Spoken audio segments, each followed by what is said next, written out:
Welcome, Crimson Hearts. She never knew what she wanted until she had to choose between two alphas is an audiobook by Leah Watts. What happens when duty collides with destiny? When everything you thought you knew about yourself turns out to be a lie. In the shadowed world of shifter packs, where bloodlines determine fate and political marriages seal power, Natasha Osidian thought her future was written in stone. Raised to be the perfect alpha's mate, she was mere days away from a wedding that would save her family and unite two great bloodlines. But fate, and one rogue alpha, had other plans. This is a story of possession and power, of savage desire that refuses to be tamed, where captivity breeds an intimacy more intense than freedom, and where choosing your heart's desire might cost everything you've ever known. Prepare yourself for a tale that will leave you breathless and your pulse racing. Some bonds can't be broken. Some desires can't be denied. Some rogues are worth the fall. Welcome to your new obsession. This story begins now. Chapter 1. Natasha Osidian. The silk of my wedding gown whispers against my skin like a promise I'm not sure I want to keep. I stand perfectly still as Muriel Kane, our pack seamstress, pins the final alterations to the bodice. The mirror reflects a stranger. All ivory lace and carefully arranged curls, the picture of virginal perfection that Lucian Birkenhead expects in his bride.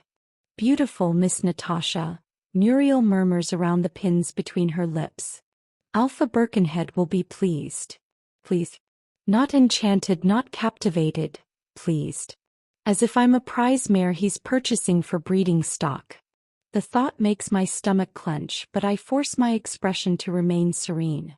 Good girls from good families don't have such thoughts. Especially not girls whose families are drowning in debt.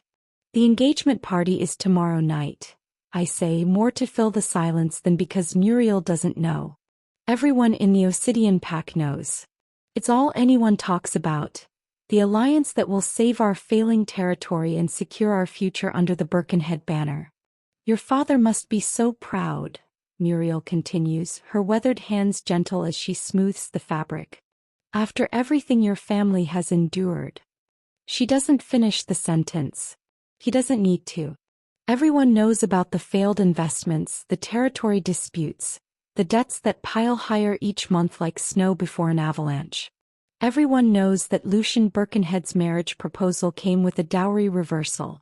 He would pay my father, not the other way around. I'm not a bride. I am a business transaction. The door to the fitting room bursts open without ceremony, and my younger sister Bella bounces in, her dark curls escaping their braid. At 17 she still has the luxury of spontaneity, of not watching every word and gesture for its political implications. Tasha, you look like a fairy tale princess, she exclaims, then immediately deflates. A very sad fairy tale princess. Bella, I warn, but there's no real censure in my voice. She's always been able to read me too well. I know. This marriage will secure our future, Bella. Alpha Birkenhead is a good man, Bella. Love is a luxury we cannot afford, Bella. She mimics our father's deep voice with startling accuracy. Muriel clears her throat uncomfortably and steps back. I'll just give you girls a moment. She scurries out, leaving us alone with truths too sharp for polite company. You don't have to do this, Bella says quietly, all the teasing gone from her voice. We could run away together. Go to the human cities, start fresh. The fantasy is tempting. So tempting I can almost taste the freedom on my tongue. But fantasies don't pay debts or protect pack members who depend on us. And let our people suffer because I was too selfish to do my duty? It's not selfish to want happiness. Happiness is a luxury. I echo our father's words, though they taste like ash. Besides, Lucian isn't cruel. He's stable. Predictable. He's cold, Bella counters. I've seen the way he looks at you, like you're a prize he's already won. There's no warmth in his eyes, no real desire. Just possession. She's not wrong. In the 6 months since our engagement was announced, Lucian has been perfectly courteous, perfectly appropriate. He brings me flowers on schedule, escorts me to pack functions with the right amount of attentiveness, and speaks to me with the careful politeness reserved for valuable but fragile objects. I've never once seen him lose control, never glimpsed the wolf that supposedly lurks beneath his civilized exterior. Sometimes I wonder if it even exists or if he's bred it out of himself in pursuit of perfect respectability. Love matches are for fairy tales, Bella. This is real life. But even as I say the words, something rebellious stirs in my chest. A whisper of longing for something wilder, more dangerous than the safe, sterile future Lucian offers. The rest of the fitting passes in merciful silence. When Muriel returns, she helps me out of the gown with the reverence usually reserved for religious ceremonies. I watch her hang it carefully in the garment bag, sealing away my fate in ivory silk and chantilly lace. That evening I walk the grounds of our family estate, trying to find peace in the familiar paths. The Osidian territory may be diminished, but it's still beautiful. Rolling hills covered in ancient oak trees, streams that sing with mountain runoff, meadows where wildflowers grow in chaotic profusion. Tomorrow night, all of this will effectively belong to the Birkenhead pack. Our people will become their people, our land absorbed into their territory. I tell myself it's for the best. Lucian's pack is strong, prosperous, well-organized. Our people will be safer under his protection. But safety comes at a price, and I am that price. The engagement party venue sparkles with fairy lights strung between the trees in our main courtyard.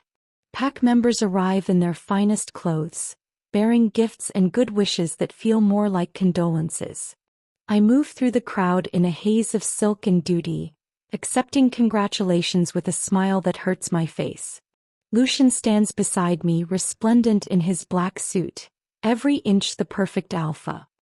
His hand rests possessively on my lower back as he speaks with the various pack leaders who've come to witness our alliance. When he introduces me, it's always as my fiancé, never by name, as if my identity begins and ends with my relationship to him.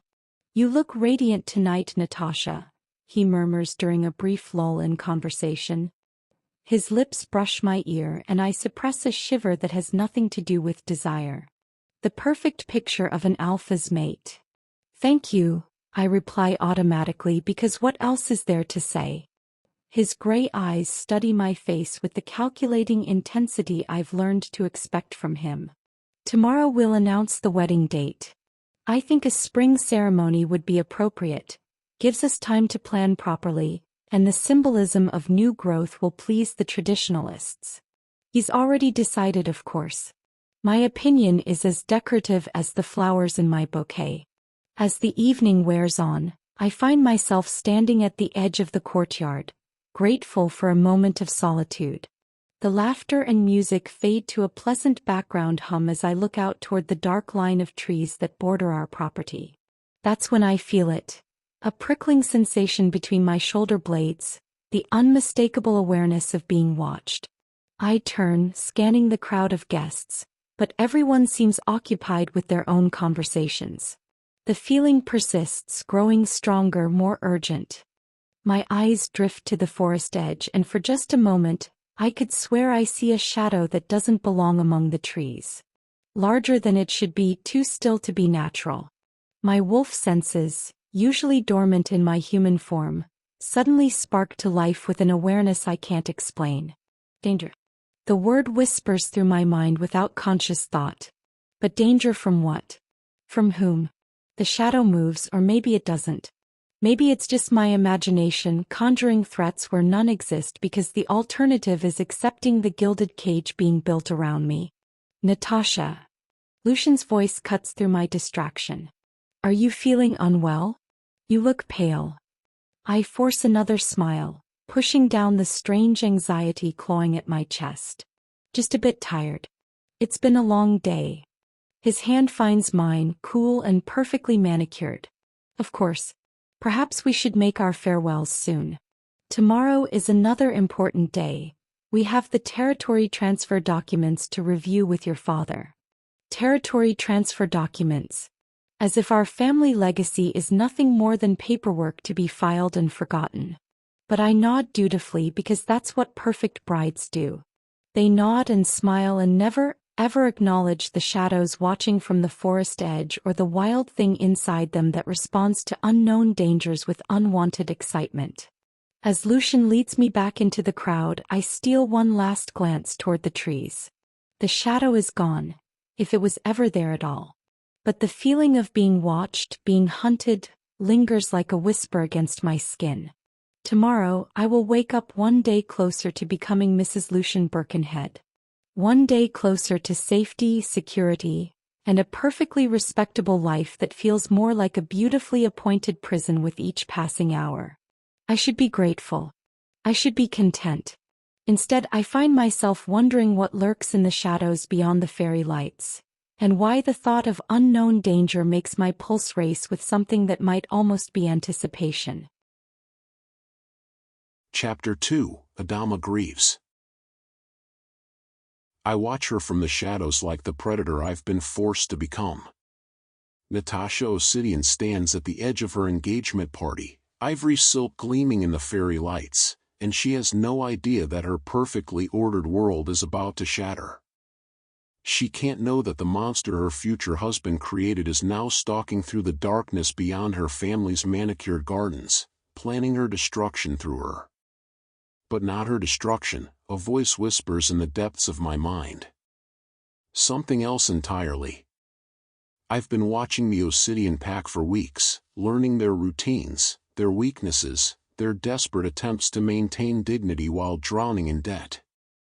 It should have been simple: identify Lucian Birkenhead's pressure points, exploit them, make him suffer as he made my family suffer. Natasha Osidian was supposed to be a tool. A weapon to use against the man who destroyed everything I held dear. She was never supposed to be mine. The mating bond hits me like a sledgehammer to the chest when the wind shifts, carrying her scent directly to where I crouch in the underbrush. Wild honey and rain-soaked earth, with an undertone of something purely female that makes my wolf howl with recognition deep in my bones. Mate. The word burns through my consciousness like wildfire, obliterating 3 years of careful planning, of cold calculation, of righteous fury held in check by the promise of eventual vengeance. My hands shake as I grip the rough bark of the oak tree, claws extending involuntarily as my wolf fights for control. This can't be happening. Not her. Not Lucian Birkenhead's pristine little bride-to-be with her sheltered upbringing and her dutiful acceptance of an arranged marriage. But the mating bond doesn't give a damn about my plans or my hatred or the fact that claiming her will complicate everything beyond repair. She's mine. My wolf knows it, my body knows it, and the primitive part of my brain that predates civilization is already calculating how to take her, how to keep her, how to make her understand that she belongs to me and not to the bastard currently parading her around like a trophy. From my position in the tree line, I watch Lucian Birkenhead's hand rest possessively on her lower back, and the rage that floods my system nearly sends me charging into that courtyard full of witnesses. The only thing that stops me is the knowledge that she'd be caught in the crossfire, and despite everything, despite the fact that she's engaged to my enemy, despite the fact that taking her will be the ultimate revenge against the man who killed my father, I cannot bear the thought of her being harmed. The protectiveness is as unexpected as it is unwelcome. I force myself to remain still, to breathe through the fury and the desperate need clawing at my chest. This changes everything, but it doesn't have to destroy everything. If anything, it makes my revenge more poetic than I could have dreamed. Lucian Birkenhead stole my family, my pack, my birthright. Now I'll steal his perfect bride and make her mine in ways that will haunt him for the rest of his miserable life. The fact that she's my fated mate just makes it personal. I've spent 3 years preparing for this war. 3 years since Lucian and his allied packs descended on our territory like a plague, accusing my father of crimes he didn't commit, destroying our home, scattering our people. 3 years since they branded us rogues and cast us out into the wilderness to survive or die as fate decreed. Most of my father's pack didn't survive the first winter. But I did. Along with a handful of the most loyal, the most ruthless, the most desperate. We've lived like ghosts ever since, moving from territory to territory, never staying long enough to be tracked down and eliminated. We've become the monsters the pack leaders warned their children about, rogues with nothing left to lose and everything to gain from chaos. Kyle Chesterfield crouches beside me in the darkness, his scarred face grim as he surveys the celebration. Still want to burn it all down, brother? Kyle isn't actually my brother, but bonds forged in blood and exile run deeper than family ties. He was my father's beta, and when the old man died of shame and heartbreak in that first brutal winter, Kyle transferred his loyalty to me. He's been my right hand ever since, the voice of cold reason when my wolf threatens to overwhelm my human logic. The plan changes, I tell him, never taking my eyes off Natasha. She's moved closer to the forest edge now, and I can see the delicate line of her throat, the way her pulse flutters beneath pale skin. But not the objective. Changes how? She's mine. Kyle goes very still beside me. He knows what those words mean, what they cost. In our world, the mating bond is sacred, undeniable, absolute. It's also incredibly rare. Most wolves settle for compatible partners rather than waiting for the one person fate has chosen for them. Fuck, he breathes. Are you sure? Would I joke about something like this? He considers that, then nods grimly. This complicates things. Or simplifies them. I watch Lucian lean down to whisper something in her ear, watch her suppress a shiver that any idiot can see isn't pleasure. She doesn't want him. Look at her body language, she's tolerating his touch, not welcoming it. That doesn't mean she'll welcome yours. True. The mating bond isn't a guarantee of acceptance, especially not when it manifests between enemies. But it is a guarantee of attraction, of compatibility on the most fundamental level. Her wolf will recognize mine, even if her human mind rejects what that means. She will, I say with more confidence than I feel. Eventually. Kyle snorts. Eventually might be too late if Birkenhead decides to move up the wedding. The thought of that bastard touching her, claiming her, makes something feral uncoil in my chest. My vision goes red around the edges, and it takes every ounce of self-control I possess not to shift right here and now. That's not going to happen. And how do you plan to stop it? Walk up to their front door and ask nicely if you can steal their daughter? Something like that. I've been studying Natasha's routines for weeks, learning her habits, her preferences, her weaknesses. She rides alone every morning through the forest trails that border her family's territory. No guards, no companions, just a sheltered princess who's never had to worry about the monsters lurking in the shadows. Tomorrow morning, that innocence ends. The others need to know, Kyle says. If we're taking Birkenhead's bride, we need to be prepared for war. We've been preparing for war since the day they destroyed our pack. This just makes it more interesting. Kyle studies my face in the dim light filtering through the leaves. You know there's no going back from this. Once you take her, once you claim her, every alpha from here to the coast will be hunting us. The bounty on our heads will triple overnight. Good. Let them come. The words taste like violence and promise on my tongue. I've spent 3 years hiding, planning, waiting for the perfect moment to strike back at the man who destroyed my world. I never expected that moment to come wrapped in ivory silk and honey-sweet scent, but fate has a twisted sense of humor. Natasha turns away from the party, her gaze scanning the tree line as if she can sense my presence. For a moment, our eyes seem to meet across the distance, and I see her shiver despite the warm evening air. She feels it too, the pull, the recognition, the dangerous electricity that sparks between mates even before they understand what they are to each other. Then Lucian appears at her side, his pale hand possessive on her arm, and the moment breaks. She turns back to him with the practiced smile of a woman who's learned to hide her true feelings behind pretty manners and careful composure. But I saw the crack in her facade. I saw the wild thing lurking beneath all that civilized perfection, the part of her that responded to my presence with instinctive awareness. That wild thing belongs to me. Set up the safe house, I tell Kyle as we prepare to withdraw deeper into the forest. Full provisions, maximum security. We're going to have a very special guest soon. How long do you think it will take to make her understand? I think of the way she shivered when our eyes met, the way her wolf recognized mine despite the distance and the danger. Not as long as you might think. The mating bond is patient, but it's not gentle. She'll fight it at first, fight me, but her body will betray her. Her wolf knows what she needs, even if her human mind hasn't figured it out yet. And if she never stops fighting? The question hangs between us like a blade. In the old days, forced matings were not unheard of, though they were rarely successful. A wolf claimed against her might never truly accept her mate, might spend her entire life in bitter resistance. But I've seen the way Natasha looks at her perfect, cold fiancé.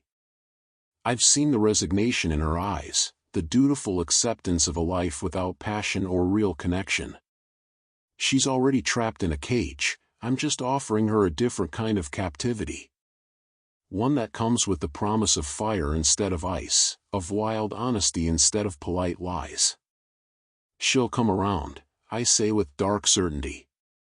She has to. The alternative is watching her marry that bastard and spending the rest of her life wondering what could have been. Kyle nods slowly. When do we move? I take one last look at my future mate, memorizing the way the fairy lights play across her dark hair, the graceful line of her neck, the unconscious elegance in every movement. Tomorrow morning, she'll wake up as Natasha Osidian, dutiful daughter and perfect bride-to-be.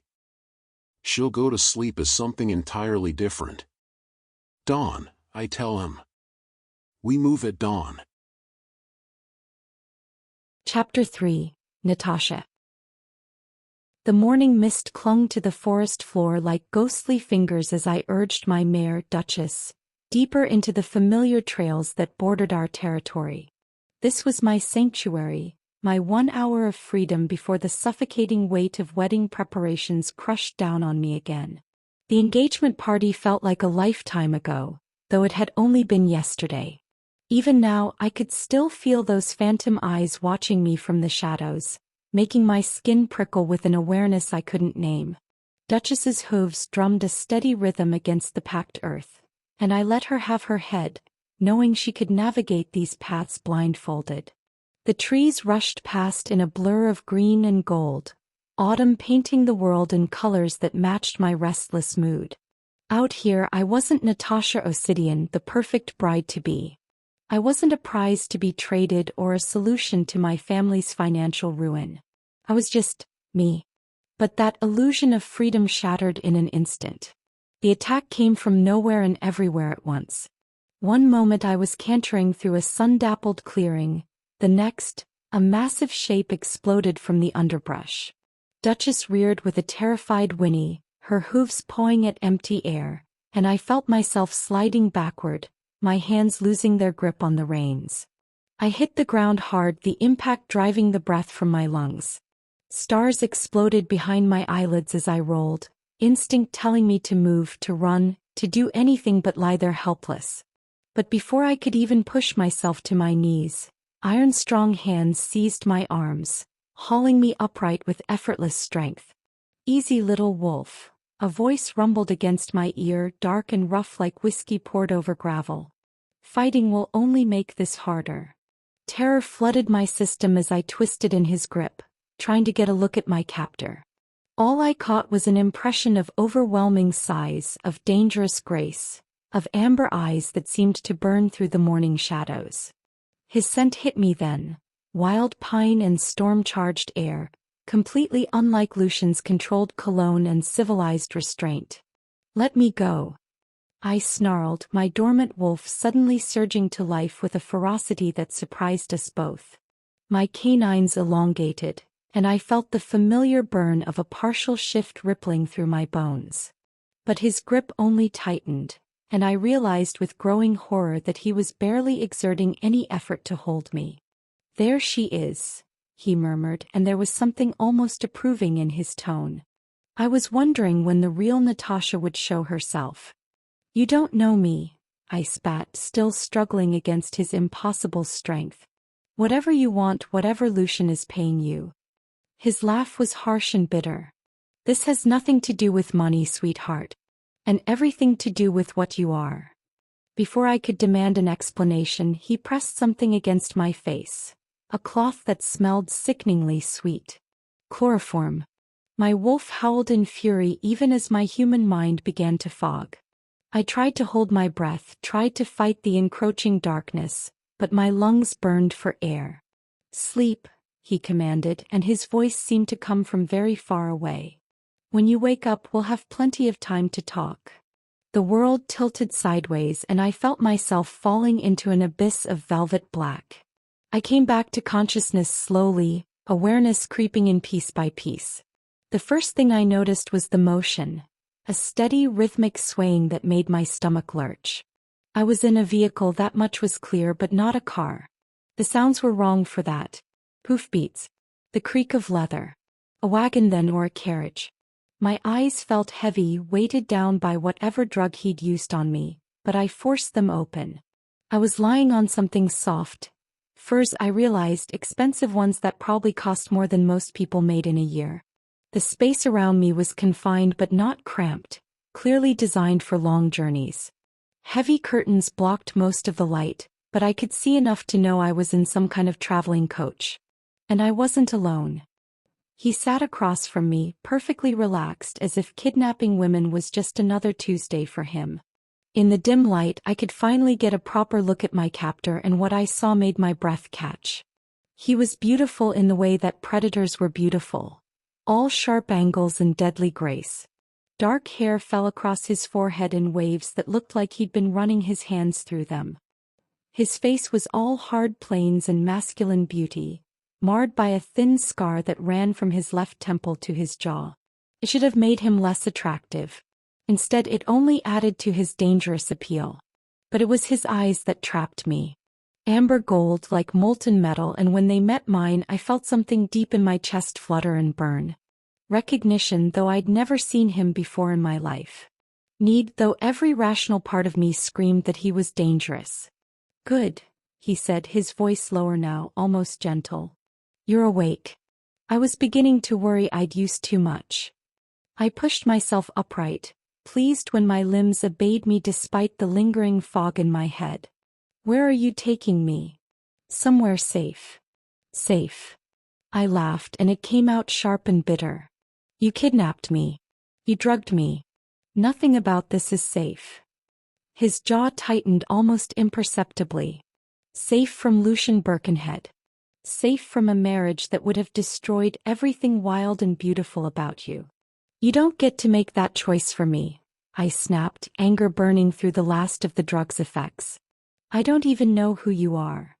"My name is Adama Greaves," he said, and I felt my blood turn to ice. Greaves.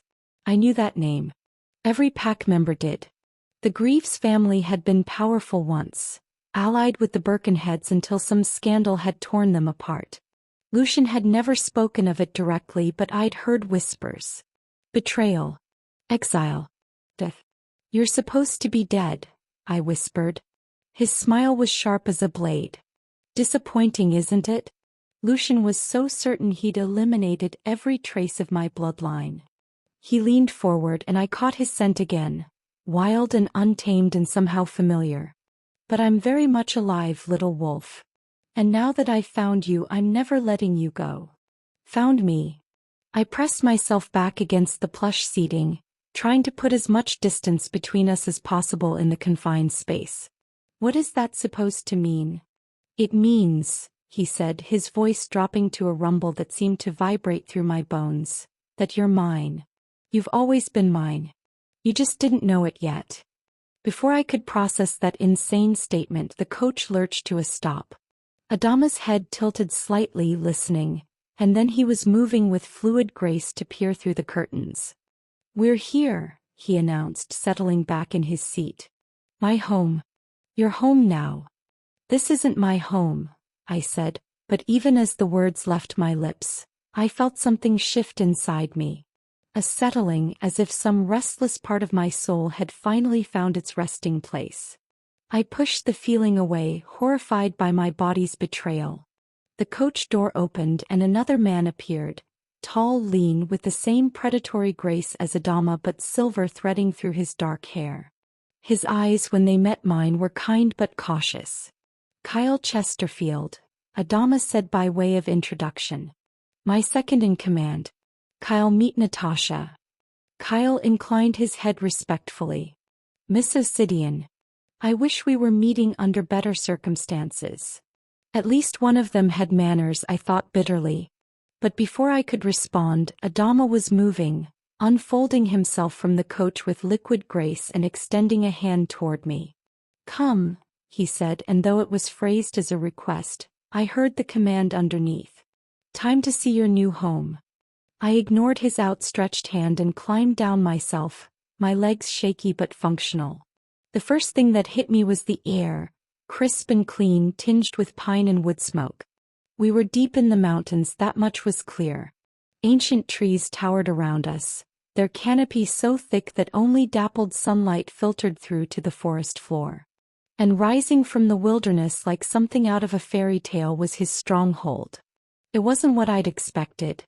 Not some ramshackle cabin or crude shelter, but a fortress of dark stone and timber that seemed to have grown from the mountain itself.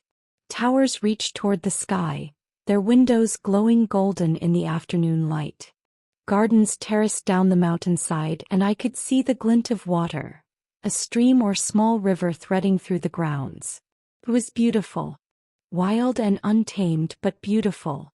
"Welcome to Greaves Hold," Adama said, and there was pride in his voice. "It's been in my family for 7 generations. Lucian could never touch it, no matter how hard he tried." I forced myself to look away from the stunning architecture, to focus on the anger that was my only shield against whatever spell this place, this man, was trying to weave around me. "It doesn't matter how pretty your prison is. I don't belong here. Don't you?" He moved closer, close enough that I had to tilt my head back to meet his eyes. "Tell me, Natasha, when Lucian touches you, does your skin burn? Does your heart race? Does every cell in your body scream for more?" My cheeks flamed because the answer was no. Lucian's touch was pleasant enough, but it had never made me feel like I was standing too close to a fire. "That's none of your business." "Everything about you is my business now," he said, his voice dropping to that rough whisper again. "Because you're mine. The mating bond doesn't lie, little wolf, even when we wish it would." Mating bond. I'd heard of such things, of course. The mystical connection that sometimes formed between compatible shifters. But it was rare, the stuff of legends and romantic fairy tales. Not something that happened to ordinary wolves like me. "You're insane," I breathed. "Am I?" He reached out slowly, giving me time to pull away. When I couldn't, frozen by the intensity in his amber eyes, his fingers brushed against my cheek. The contact was electric, sending shockwaves through my entire nervous system. My wolf actually purred at his touch, and I felt my traitorous body lean into him before I could stop myself. He smiled, triumphant and tender all at once. "Your wolf knows the truth, even if your human mind wants to fight it." I jerked away from his touch, my skin still tingling where he'd touched me. Don't touch me." Pain flashed across his features so quickly I almost missed it. "As you wish. For now." He stepped back, giving me space to breathe. "Kyle will show you to your rooms. You'll find everything you need there." Pi rooms. I laughed high and sharp. You mean my cell? Your sanctuary, he corrected. A place where you can rest and process what's happening between us. I'm not a monster, Natasha, no matter what Lucian may have told you about my family. Then let me go. I can't do that. The words seemed to pain him. Not yet. Not until you understand what you mean to me. What we could mean to each other. And if I never understand, if I never accept whatever delusion you're living under. His eyes went dark, and for a moment, I caught a glimpse of the predator lurking beneath his civilized facade. Then we'll cross that bridge when we come to it. But I have faith in the bond, little wolf. It's stronger than fear, stronger than loyalty to a man who never deserved you in the first place. Kyle cleared his throat diplomatically. Perhaps we should get Miss Osidian settled before the evening meal? Adama nodded, though his eyes never left my face. Of course. Kyle, please show her to the East Tower. Make sure she has everything she needs. This way, miss, Kyle said gently, and I found myself following him toward the fortress, my mind reeling with everything that had happened. As we walked up the winding path to the main entrance, I couldn't shake the feeling that I was walking toward my destiny. Whether that destiny was salvation or damnation remained to be seen. But one thing was certain. My carefully ordered world had just been turned completely upside down. Chapter 4, Adama. I watched Kyle lead Natasha toward the fortress, every instinct screaming at me to follow, to stay close to my mate. The urge to protect her ward with the knowledge that she needed space to process what was happening between us. The mating bond was a double-edged sword. It made her mine on the most fundamental level, but it also meant her fear and confusion cut through me like physical pain. She was more beautiful than I'd imagined during all those nights of watching from the shadows. The photographs Kyle had gathered during our surveillance hadn't captured the fire in her dark eyes or the stubborn tilt of her chin when she was angry. They certainly hadn't captured her scent, wild honey and rain-soaked earth, with an underlying note of something uniquely her that made my wolf pace restlessly beneath my skin. Alpha. Michael Caine materialized from the shadows near the main entrance, his scarred face grim. Perimeter's secure, but we've got movement on the southern border. Birkenhead scouts, by the scent of them. I wasn't surprised. Lucian was nothing if not predictable. How many? 3, maybe 4. They're keeping their distance, but they're definitely mapping our defenses. Let them look, I said, turning to face the fortress that had been my sanctuary for the past 5 years. They'll find nothing they can use. Greaves Hold has never fallen to siege, and it won't start now. Michael nodded, but I could see the concern in his eyes. He'd been with me since the beginning, one of the few survivors of Lucian's purge who'd chosen exile over submission. He understood better than most what bringing Natasha here meant. She's really your mate? He asked quietly. She is. The words came out rougher than I intended, weighted with 5 years of loneliness and the sudden, overwhelming knowledge that I'd finally found the missing piece of my soul. The bond hit me like a freight train the moment I caught her scent. And she doesn't know? I laughed, but there was no humor in it. She knows something's happening. Her wolf recognizes the truth even if her human mind wants to fight it. But Lucian's kept her so sheltered, so controlled, that she doesn't understand what the mating bond means. That's going to make this complicated. Everything about this is complicated, I admitted, running a hand through my hair. I didn't plan for this, Michael. I was going to use her as a weapon against Lucian, nothing more. But now she's the most important thing in your world, he finished understanding. Alpha, you know I'd follow you into hell itself, but taking Birkenhead's bride is going to bring down every pack in the territory on our heads. Let them come. The words came out as a growl, my wolf surging closer to the surface at the thought of anyone trying to take Natasha from me. She's mine now. I'll burn down the whole fucking world before I let him have her back. Michael studied my face for a long moment, then nodded slowly. Then we'd better make sure our defenses are ready. I'll double the patrols and check the armory. Good. And Michael? I caught his arm as he turned to leave.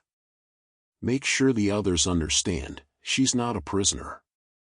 She's our future Luna. She's to be treated with the respect that position deserves. Understood. As Michael disappeared back into the shadows, I allowed myself one last look toward the east tower where Kyle was no doubt getting Natasha settled. The ancient stones seemed to glow in the afternoon light, and I could almost imagine I saw her silhouette in one of the tall windows. 5 years. 5 years of planning, of building my strength, of waiting for the right moment to make Lucian pay for what he'd done to my family.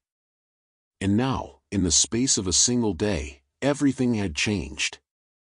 Revenge was no longer enough. I didn't just want to destroy Lucian, I wanted to build something better. Something that would be worthy of the woman upstairs who looked at me like I was her worst nightmare come to life. The irony wasn't lost on me. She was terrified of me, and I was the safest thing in her world. Lucian would have molded her into a perfect, obedient wife, slowly strangling everything wild and free about her until she was nothing but a beautiful shell. I wanted to set her on fire, to watch her burn bright and fierce and absolutely untamed. But first, I had to convince her that I wasn't the monster she thought I was. The great hall was nearly empty when I entered, just a few of my pack members going about their evening routines. Greaves Hold wasn't like other pack territories, we were all rogues here, wolves who'd been cast out or who'd chosen exile over submission to alphas who didn't deserve their loyalty. It made us smaller than the established packs, but it also made us deadly. Every wolf here had been forged in fire and loss, and we fought like demons when cornered. Kyle found me there an hour later, his expression carefully neutral. She's settled in the East Tower, he reported. Lucilla's with her now, explaining about the bond. Lucilla Gates was our pack healer, a gentle woman who'd lost her mate in Lucian's purge but had somehow managed to keep her heart soft despite everything she'd endured. If anyone could help Natasha understand what was happening to her, it would be Lucilla. How is she? I asked, trying to keep the desperate edge out of my voice. Angry, Kyle said diplomatically. Confused. Scared, though she's trying hard not to show it. She doesn't need to be scared of me. Doesn't she? Kyle's voice was gentle but pointed. You kidnapped her, Adama. Drugged her. Brought her to a place she's never seen, surrounded by wolves she doesn't know. From her perspective, you're exactly the monster she should be afraid of. The words hit harder than they should have, mainly because they were true. I had no choice. If I'd left her with Lucian. I know, Kyle interrupted. And I'm not saying you were wrong. But you need to understand that she doesn't see it that way. Not yet. I sank into one of the massive chairs near the fireplace, suddenly feeling every one of my 32 years. What did Lucilla tell her? The basics. How the mating bond works, why her wolf is responding to you even though her human mind wants to fight it. She's a smart woman, Adama. She'll figure it out. And if she doesn't? If she decides she'd rather die than accept the bond? Kyle's expression grew troubled. Then we'll deal with that when it happens. But I don't think it will come to that. There's fire in her, more than Lucian ever suspected. Once she realizes what he would have done to that fire. He didn't need to finish the thought. We'd both seen what happened to strong women who married weak alphas. They withered, piece by piece, until nothing remained but shadows of who they'd once been. I want to see her, I said suddenly. Adama. I know it's too soon. I know she needs time. But I can feel her fear through the bond, Kyle. It's like acid in my veins. Then maybe you should focus on that, Kyle suggested. The bond works both ways. If you can project calm, reassurance, maybe it'll help her settle. He was right, of course. The mating bond was as much about emotion as it was about physical attraction. I closed my eyes and tried to center myself, to push away the predatory hunger that had been clawing at me since the moment I had touched her. Instead, I focused on the softer emotions, protectiveness, devotion, the bone-deep certainty that I would never let anyone hurt her. After a few minutes, I felt some of the tension leave my shoulders. Whether it was my newfound calm or simply exhaustion finally catching up with her, I couldn't tell, but the sharp edge of Natasha's fear had dulled to something more manageable. Better? Kyle asked. Better. I opened my eyes, feeling more in control than I had all day. What's our status on the other fronts? Cassiel sent word from the Northern Territories.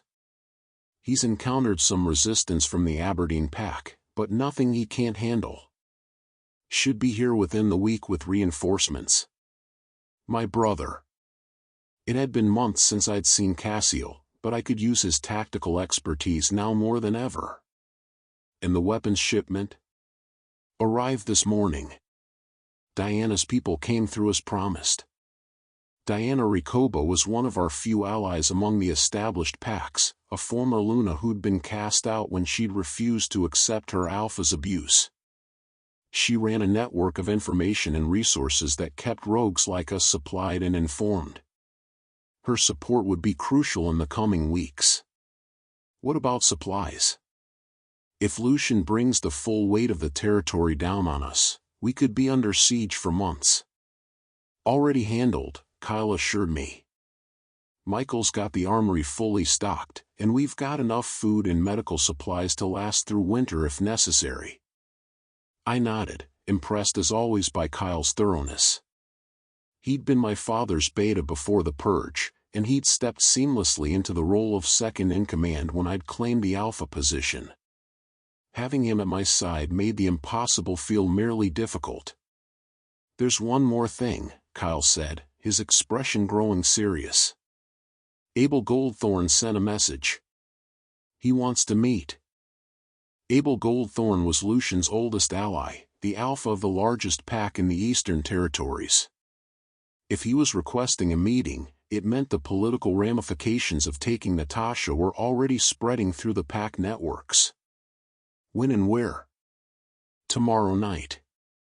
Neutral ground, the old Recoba hunting lodge. He's offering safe passage. I considered this. Abel was honorable, as much as any alpha could be in the current political climate. If he was offering to negotiate, it might be worth hearing what he had to say. I'll think about it, I said finally. What's your read on the situation? Honestly, I think he's more interested in preventing a war than in helping Lucian get his bride back. A full-scale conflict would destabilize the entire region, and Abel's got too much invested in the current order to want that. That made sense. Abel was first and foremost a businessman, and war was bad for business. A soft knock on the hall's main door interrupted my thoughts. Lucilla entered, her healer's bag in hand and her expression thoughtful. How is she? I asked immediately. Resting, Lucilla replied, settling into the chair across from me. The drug's completely out of her system, and physically she's fine. Mentally. She paused, choosing her words carefully. She's stronger than I expected. Most wolves in her situation would be catatonic by now. But she's fighting the bond harder than I've ever seen. It's like she's trying to wall off that part of herself entirely. That worried me more than I wanted to admit. Is that possible? In theory? Yes.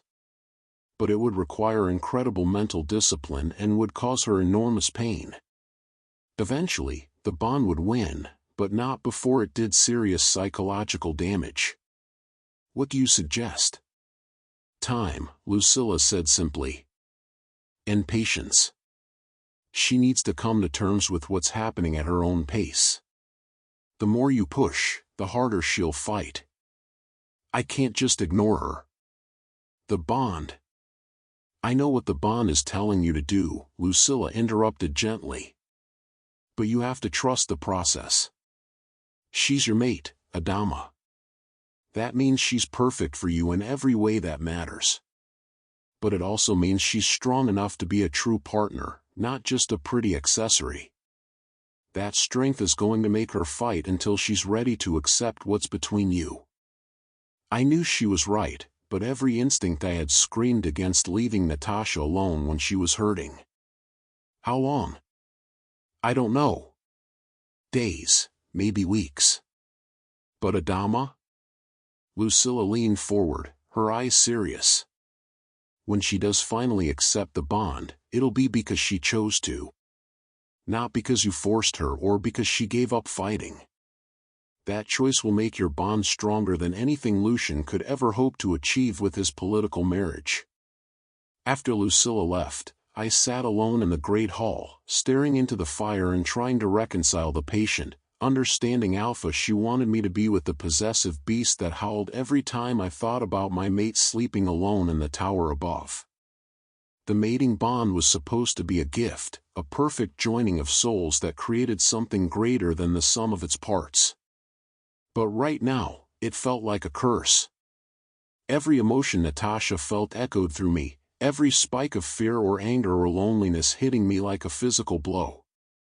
And underneath it all was the constant, burning need to go to her, to claim her completely and mark her as mine for all the world to see. But I wouldn't. Not yet. Because as much as I wanted her, as much as every cell in my body screamed that she belonged to me, I wanted something more than possession. I wanted her to choose me, to come to me freely and willingly. Even if it killed me to wait. Tomorrow, I would begin the delicate process of wooing my mate. Tonight, I would content myself with the knowledge that she was safe, that she was mine, and that no power on earth would ever take her away from me. The war with Lucian was inevitable now. But for the first time in 5 years, I had something worth fighting for beyond revenge. I had hope. Chapter 5. Natasha. The East Tower room was beautiful, I had to admit that much. Polished stone walls adorned with rich tapestries, a 4-poster bed draped in midnight blue silk, and tall windows that offered a breathtaking view of the mountain wilderness. It was also my prison. I'd been here 3 days and I'd tested every inch of it. The windows were too high to jump from without breaking my neck. The door was solid oak reinforced with iron, and I'd heard Kyle's steady footsteps outside every time I'd pressed my ear against it. Even the fireplace chimney was too narrow for escape. I'd actually tried that on day 2, emerging covered in soot and thoroughly humiliated. "You're pacing again," came a gentle voice from the doorway. I spun to face Lucilla Gates, the pack healer who'd been my only regular visitor besides the silent servants who brought my meals. She was perhaps 50, with silver-streaked auburn hair and kind green eyes that saw far too much. "I'm exploring my accommodations," I said coolly, though my bare feet had indeed worn a path in the thick Persian rug. Lucilla smiled, setting down a tea tray on the small table by the window. "Chamomile and honey. It will help with the restlessness." "The restlessness isn't my problem," I snapped, then immediately felt guilty. Lucilla had been nothing but kind to me, patiently explaining the mating bond and answering my increasingly frantic questions about what was happening to my body. "I'm sorry. I don't mean to take this out on you. You're fighting a supernatural force that's rewiring your very soul," she said matter-of-factly, settling into one of the chairs. "A little irritability is to be expected." I perched on the edge of the bed as far from her as possible. Even 3 days later I still felt raw, exposed. Like everyone could see the traitorous way my pulse quickened whenever Adama's scent lingered in the hallway, or how my skin burned at night when I dreamed of amber eyes and calloused hands. Tell me about escape routes, I said instead. Lucilla raised an eyebrow. Natasha. Please. I need to know I have options. My voice cracked slightly on the last word. She was quiet for a long moment, studying me. There are mountain paths that lead down to the valley. But they're treacherous, especially in winter. Wolves patrol the perimeter. And even if you made it past all of that. She leaned forward. Where would you go? Back to Lucian? Back to a marriage that would slowly suffocate everything wild and true about you. It's my choice to make, I whispered. Is it? Her voice was gentle but relentless. Or is it your father's choice? Your pack's choice? When was the last time you made a decision purely for yourself, Natasha? The question hit like a gut punch. I wrapped my arms around myself, suddenly cold despite the warmth from the fireplace. That's not. I have duties. Responsibilities. To everyone but yourself. I stood abruptly, moving to the window. Far below I could see figures moving through the courtyard. Even from this distance I recognized Adama's powerful stride, the way other pack members automatically moved to give him space while still staying close enough to show their loyalty. He moved like a predator, economical, purposeful, deadly. He's nothing like Lucian, I found myself saying. No, Lucilla agreed. Lucian is civilized, controlled, safe. And Adama? Adama is fire. Wild, dangerous, transformative. She paused. Which one makes you feel alive? I pressed my forehead against the cool glass, watching as Adama stopped to speak with Michael Caine. Even 3 stories up I could feel the pull of him, that invisible thread that seemed to connect us growing tighter with each passing hour. It doesn't matter how he makes me feel, I said finally. He kidnapped me. He's holding me against my will. And yet you haven't screamed for help. Not once. I whirled to face her.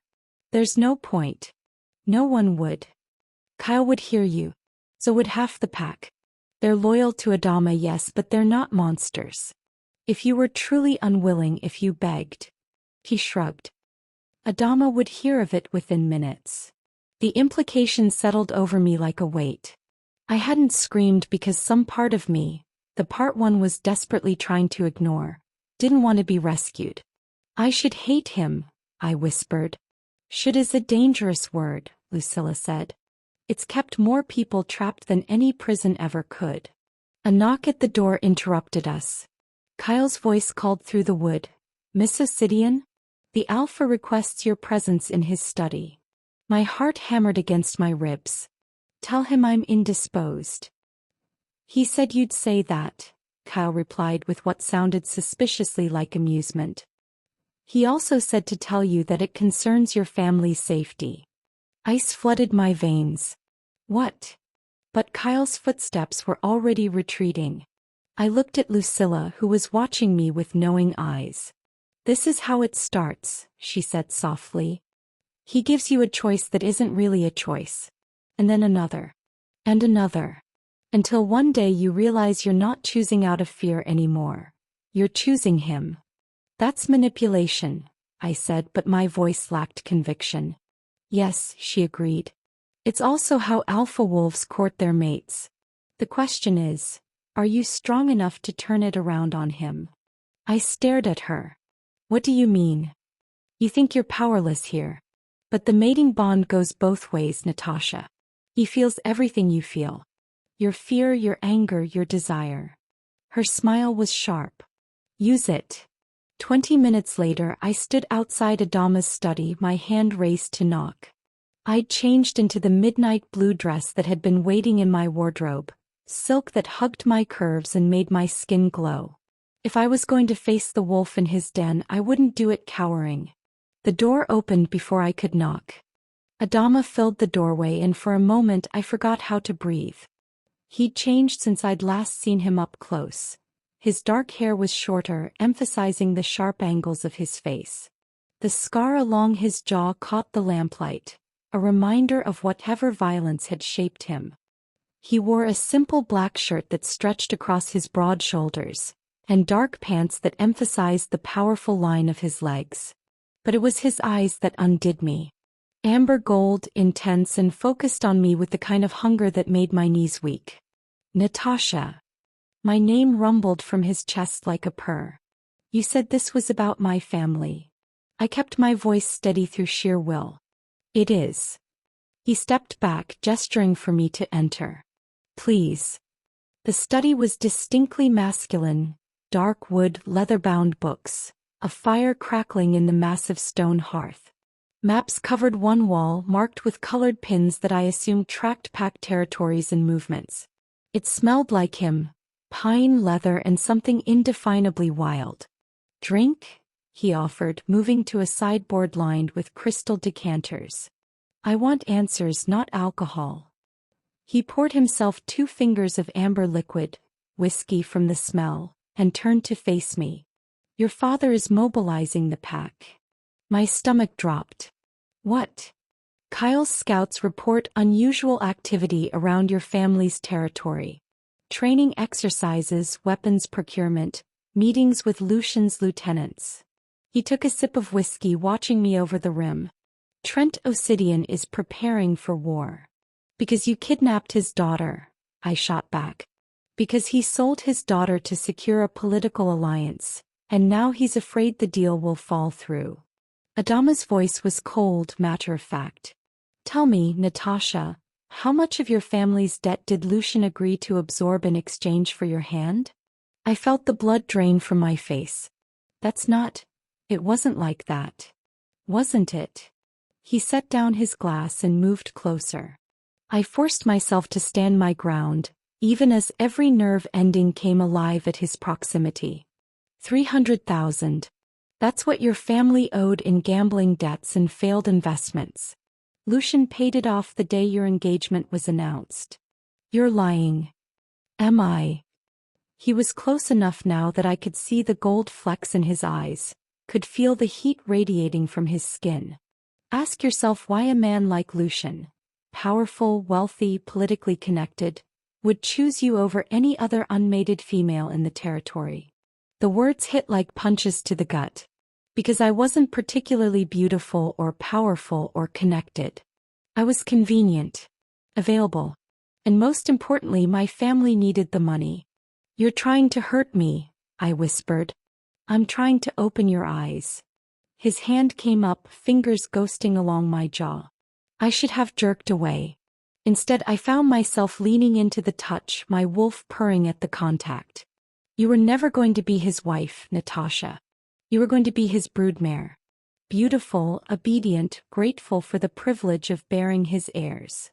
And what am I to you? The question slipped out before I could stop it. His thumb traced across my lower lip and I shivered. Everything. The single word hung between us, loaded with promise and threat in equal measure. I could feel the mating bond humming through me, urging me to close the distance between us, to give in to the pull that grew stronger every moment. Dad, I stepped back. My family will be protected, he said immediately. I've already sent word to your sister. Bella and your parents are welcome here if they choose to come. If not, I have allies who will ensure their safety. Even though my father is working with Lucian? Even then. His smile was sharp. I'm not Lucian, Natasha. I don't punish children for their parents' mistakes. I stared at him, trying to reconcile the cold, calculating kidnapper with the man who would protect my family even as they plotted against him. Why? Because they mattered to you. He said it like it was the most obvious thing in the world. And you mattered to me. The simple declaration undid something inside me. I felt tears prick my eyes and blinked them back furiously. I should go. Should, he repeated, echoing Lucilla's earlier words. That word again. Don't. Don't what? Don't make this about choice. Don't pretend I have any real options here. He was quiet for a long moment, studying me. Then he moved to his desk, pulling out a key. You do have a choice. I stared at the key in his outstretched palm. What is that? The key to your room. To the front gate. To anywhere you want to go. His voice was steady, but I could see the tension in his shoulders, the way his jaw clenched. Take it. Leave. I won't stop you. My hand trembled as I reached for the key. The metal was warm from his skin, solid and real in my palm. Freedom. I could walk out of here right now and never look back. So why wasn't I moving? There's a condition, he continued, and my heart sank. Of course there was. What? Look me in the eyes and tell me you don't feel it. The bond. The pull between us. Tell me your wolf doesn't recognize me as her mate, and I'll not only let you go, I'll personally escort you back to Lucian. I opened my mouth to lie, to say the words that would free me from this golden cage. But looking into those amber eyes, feeling the way my entire body sang in his presence, I couldn't force the words out. As it would be a lie. And we both knew it. I hate you, I whispered instead. I know. His voice was rough with emotion. But that's not what I asked. The key felt like it weighed 1,000 pounds in my hand. Freedom or honesty? Safety or truth? I closed my fingers around the key and tucked it into the bodice of my dress, against my heart. I'm going back to my room now, I said quietly. He nodded, not moving from where he stood. Natasha. I paused at the door, not turning around. The key will always be there. Whenever you're ready to use it. I fled then, my heart hammering as I raced up the stone steps to my tower room. But even as I threw myself onto the bed and buried my face in the pillows, I could feel the key against my skin. A constant reminder that I was choosing to stay. And that terrified me more than anything else. Chapter 6. Lucian Birkenhead. The crystal tumbler shattered against the stone fireplace, whiskey and glass fragments scattered across the marble hearth like fallen stars. The sound echoed through my private study, but it did nothing to ease the cold fury that had been building in my chest for the past 4 days. 4 days since Adama Greaves, a ghost, a dead man who should have stayed buried, had stolen what was mine. Sir? Finn Goldthorne, my head of security, appeared in the doorway. His weathered face was carefully neutral, but I could smell the nervousness on him. Good. Everyone should be nervous right now. Report, I commanded, not bothering to turn from where I stood staring into the flames. The search parties have found nothing. Greaves has gone to ground somewhere in the northern mountains. We've identified 3 possible locations, but... He hesitated. But... The word came out as a growl. But his territory is well defended. And we're not the only ones looking. Abel Goldthorne has scouts in the area. So does Diana Recoba. I finally turned, fixing Finn with the stare that had made lesser alphas bend the knee. Let me be very clear about something. I don't care if the entire territory is crawling with other packs. I don't care if Greaves has fortified himself in an impregnable mountain fortress. That female belongs to me. The engagement contracts were signed. The dowry was paid. My voice dropped to a deadly whisper. She is mine by law, by right, and by purchase. Finn shifted uncomfortably. Of course, sir. But the other packs? The other packs will stay out of my way if they know what's good for them. I moved to my desk, where aerial photographs of the Northern Territories were spread like a battle plan. What about Trent Osidian? He's cooperative. Eager to make amends for his daughter's behavior. Her behavior? I laughed, but there was no humor in it. She was kidnapped, Finn. Stolen from under our noses by a rogue who should have been hunted down and eliminated years ago. This isn't about her behavior, it's about my failure to properly secure what I'd already claimed. The truth was more complicated, of course. Natasha hadn't fought the way a truly unwilling female would have. There had been no desperate calls for help, no attempts to escape that the scouts would have detected. Either Greaves was far more skilled at breaking minds than I'd given him credit for, or she was choosing to stay. The thought sent a fresh wave of rage through me. I'd spent months molding her into the perfect alpha's mate. Quiet, obedient, grateful for the privilege of my attention. She'd been progressing beautifully, learning to anticipate my needs, to respond to my moods, to present herself exactly as I preferred. And now some rogue bastard thought he could undo all of my careful work with what, pretty words about fate and destiny? The supposed mating bond that weak-minded wolves used to excuse their lack of self-control? I didn't believe in the mating bond. Oh, it existed, I wasn't naive. But it was just biology, just the wolf's primitive attempt to ensure reproduction. Civilized alphas didn't let their beasts make decisions for them. Civilized alphas chose their mates based on compatibility, status, and strategic advantage. Natasha Osidian had been the perfect choice. Beautiful enough to be a credit to my bloodline, well-bred enough to move in the right social circles, and desperate enough, thanks to her family's financial troubles, to be properly grateful for my interest. She would have given me strong heirs and been content with a comfortable life as the Luna of the most powerful pack in the territory. Instead, she was playing house with a rogue in the mountains, probably convinced that what she was feeling was love rather than simple animal lust. It was disappointing. I'd thought better of her. Sir? Finn was still standing by the door, waiting for instructions. Send word to Abel Goldthorn. Tell him I want a meeting. Tonight, if possible. The Aberdeen pack leader? Sir, with respect, he's been vocal about his opposition to my methods. Yes, I know. I straightened my cufflinks, a habit that helped me maintain control. Abel fancies himself an old-school romantic.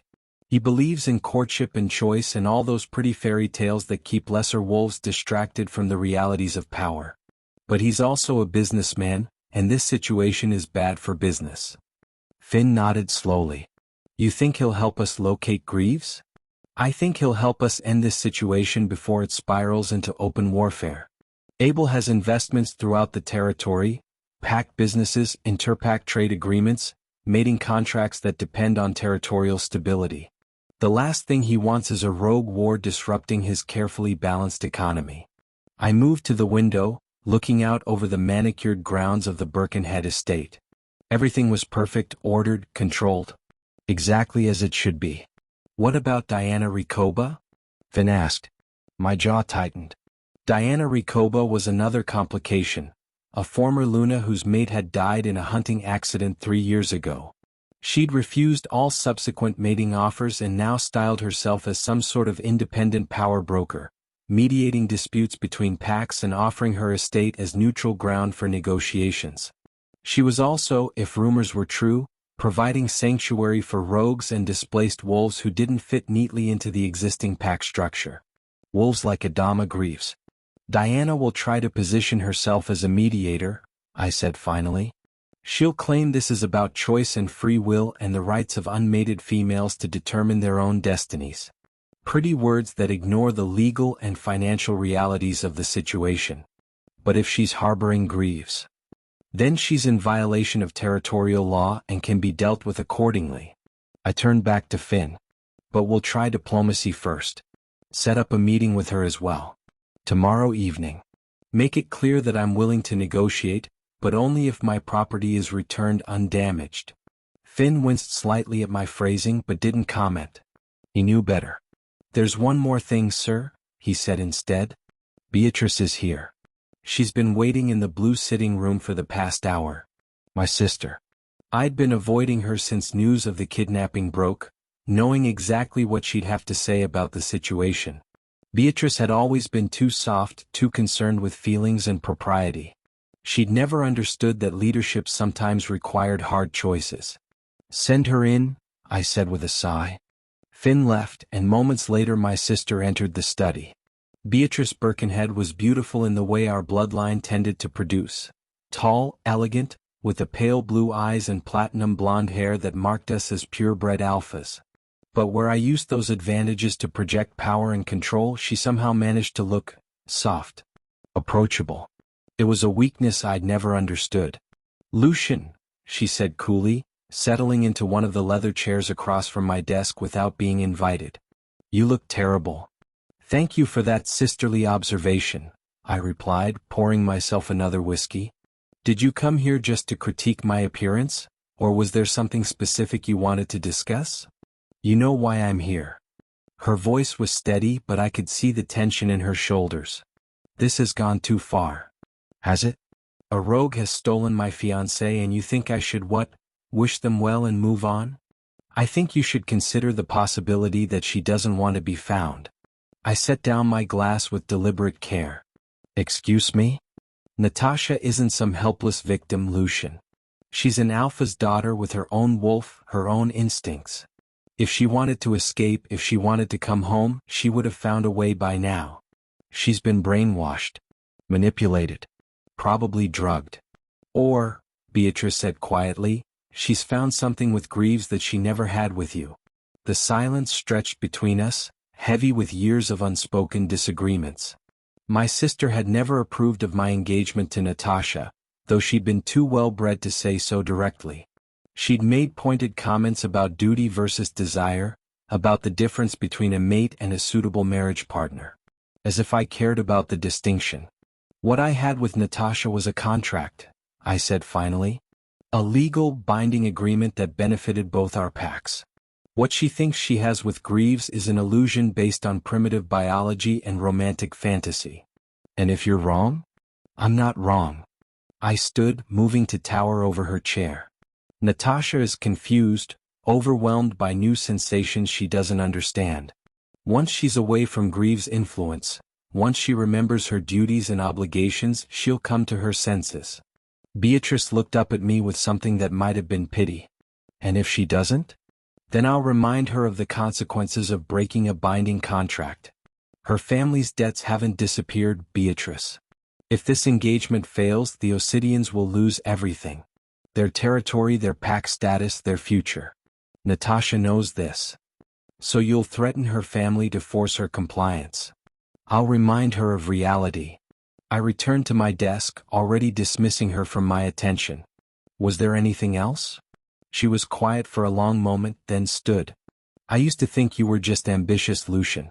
Ruthless but ultimately honorable. Now I'm wondering if there's anything left in you that remembers what it means to be human. She left without another word, the door closing behind her with a soft click. I stared after her, then turned back to the aerial photographs spread across my desk. Somewhere in those mountains was my property. My investment. My future Luna, whether she understood it or not. Adama Greaves thought he'd won by stealing her away. He thought the mating bond gave him some sort of claim that superseded legal contracts and financial obligations. He was about to learn how wrong he was. I would have Natasha back. And when I did, I would make sure she never forgot who she truly belonged to. Chapter 7. Natasha Osidian. The key had burned against my skin for 6 days. 6 days of pacing my beautiful prison, of staring out at the mountain wilderness that stretched endlessly beyond the windows, of feeling the mating bond pull tighter with each passing hour. 6 days of lying to myself about what I wanted, what I felt, what my traitorous body craved every time Adama's scent lingered in the hallway. Tonight I couldn't take it anymore. I'd dismissed the servant who brought my dinner, claiming a headache. It wasn't entirely a lie. My head did ache, but it was from fighting the constant pull toward the man who held me captive. The man who'd given me the key to my own freedom and then waited, with infinite alpha patience, for me to make my choice. The fire had burned low in the hearth, casting dancing shadows across the stone walls. I stood before the mirror in my dressing area, studying my reflection with critical eyes. The past week had changed me in ways that went deeper than the surface, but the changes were visible too. My cheeks were flusher, my eyes brighter. My lips looked fuller, more sensual. Even my hair seemed thicker, shinier, as if my wolf was finally waking up after years of dormancy. I looked like a woman on the verge of claiming her mate. The thought should have terrified me. Instead, it sent heat pooling low in my belly. I'd chosen the midnight blue silk nightgown deliberately. It was beautiful but modest, covering me from throat to ankles while still hinting at the curves beneath. If I was going to do this, if I was going to finally stop running from what I felt, I would do it on my terms. The key felt warm in my palm as I unlocked my door and stepped into the corridor. The castle was quiet at this hour, most of the pack settled for the night. A few wolves patrolled the perimeter, but the interior halls were empty. I knew where Adama's chambers were. I'd heard Kyle mention them to one of the other pack members. The master suite in the west wing with a private balcony overlooking the valley. I'd imagined it sometimes in the dark hours before dawn when the bond pulled strongest. Imagined him lying alone in his bed, fighting the same restless hunger that kept me awake. The walk felt both endless and far too short. By the time I stood outside his door, my heart was hammering so hard I was sure he could hear it through the wood. Alpha senses were keen, especially when it came to their mates. I raised my hand to knock, then hesitated. What was I doing? What words could possibly explain this moment, this choice? The door opened before I could decide. Adama stood in the doorway, and for a moment neither of us moved. He was barefoot, wearing only dark sleep pants that hung low on his hips. His chest was bare, all carved muscle and golden skin marked with scars that told stories of violence and survival. The firelight from his room cast him in warm amber, making him look like some ancient god of war and desire. His amber eyes met mine, and I saw my own hunger reflected there, wild, desperate, barely contained. Natasha. My name was a rough whisper, a prayer and a curse combined. I swallowed hard, my throat suddenly dry. I came to return something. I held out the key and his gaze dropped to it. A muscle in his jaw ticked. Are you leaving? The question was carefully neutral, but I could hear the tension beneath it. No. The word came out stronger than I'd expected. I'm choosing to stay. He was very still for a long moment, as if afraid that any sudden movement might spook me back to my tower room. Then he stepped back, wordlessly inviting me inside. His chambers were exactly what I'd imagined. Masculine, comfortable, with a massive four-poster bed that dominated the space. A fire crackled in the stone hearth, and the French doors leading to the balcony were open, letting in the cool mountain air and the scent of pine. You don't have to, he started, then stopped. I don't want you to feel pressured. The bond, it can be overwhelming. It doesn't mean you have to. Stop.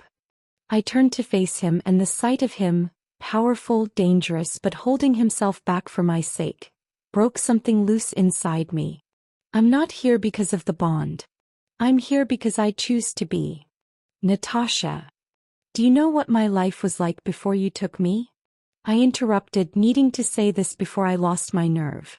I woke up every morning knowing exactly what was expected of me.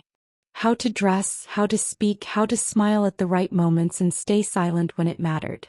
I was the perfect alpha's daughter, raised to be the perfect alpha's mate. I moved closer to him, drawn by his heat, his scent, the way his eyes tracked my every movement like a predator watching prey. I never questioned it, I continued.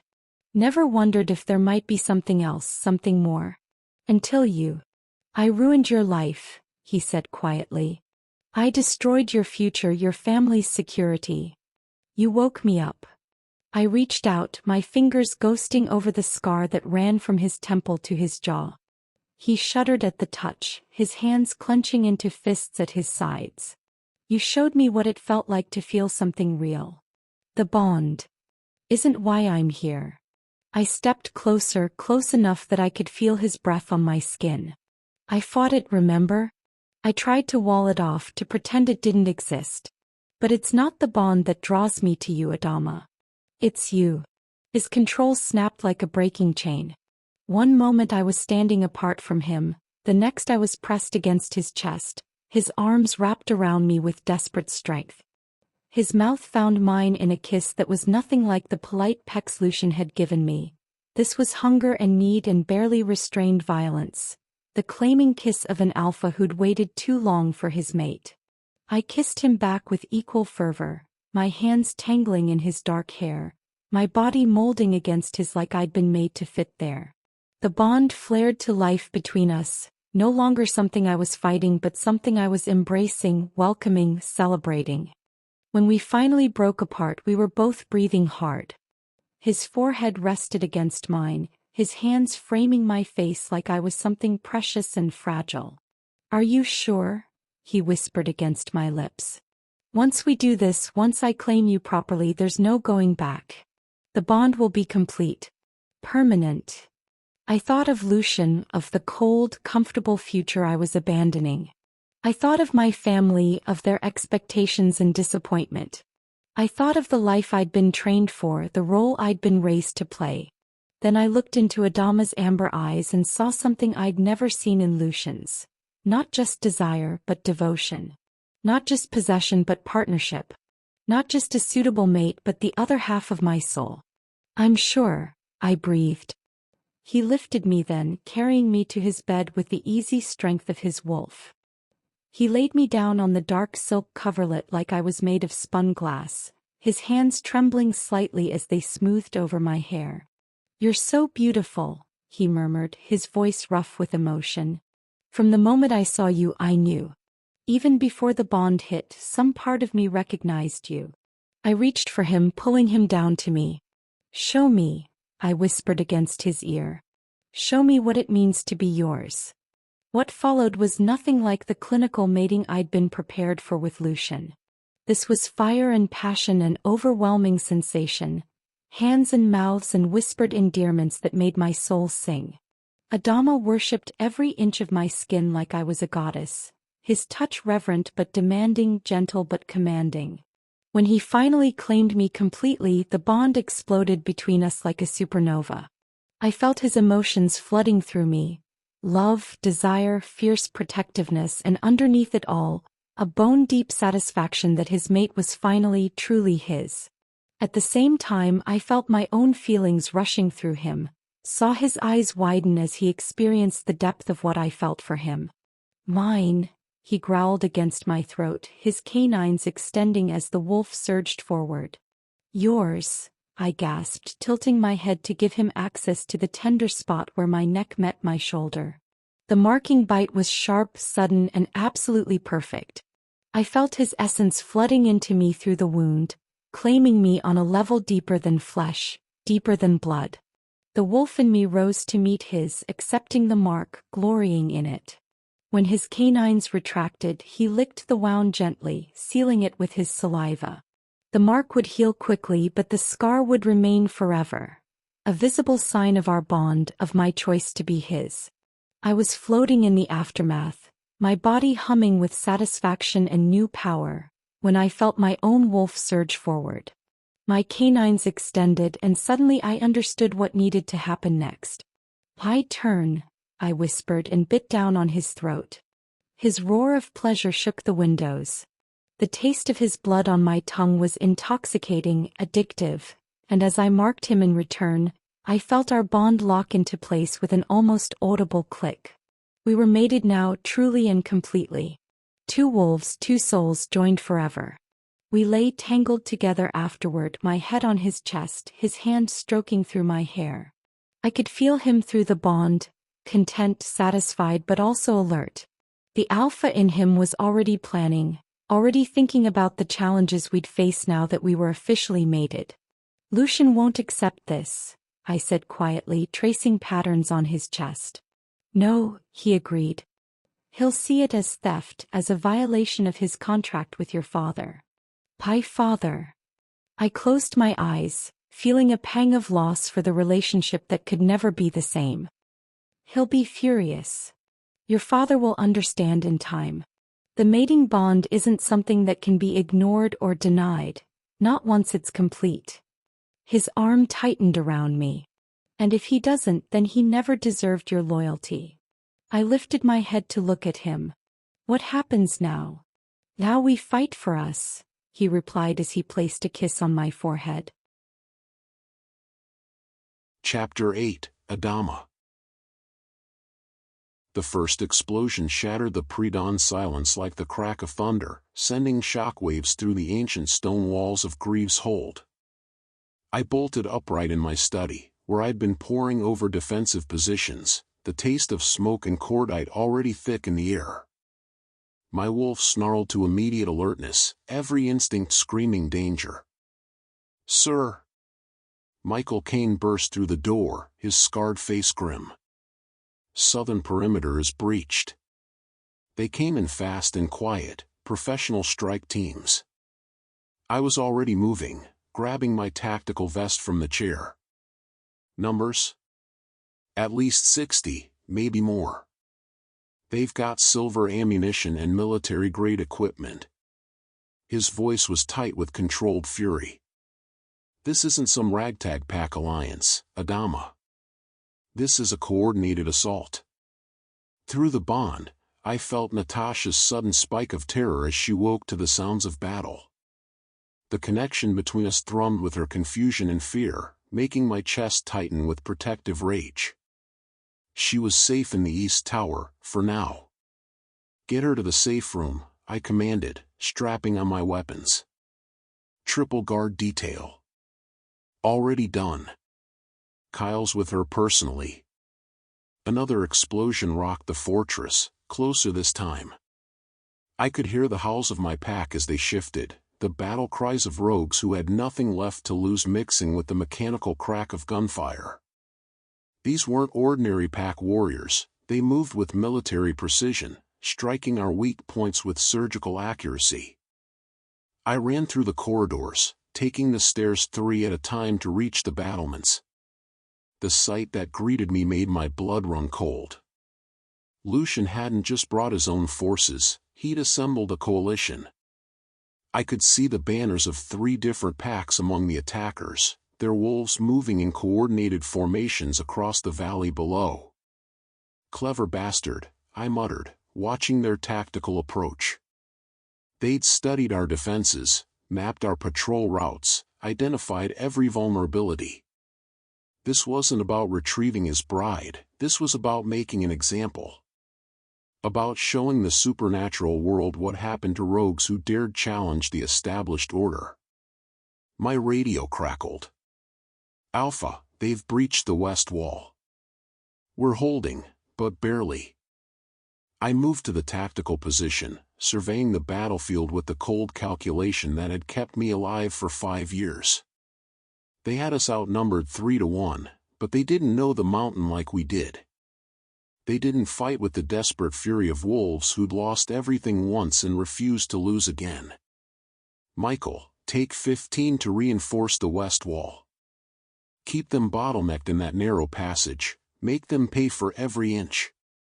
I keep my radio to address all units. This is Alpha. Remember what we're fighting for. They came to take our home, our family, our future. Show them why rogues are more dangerous than their perfect pack soldiers. The battle raged through the morning hours.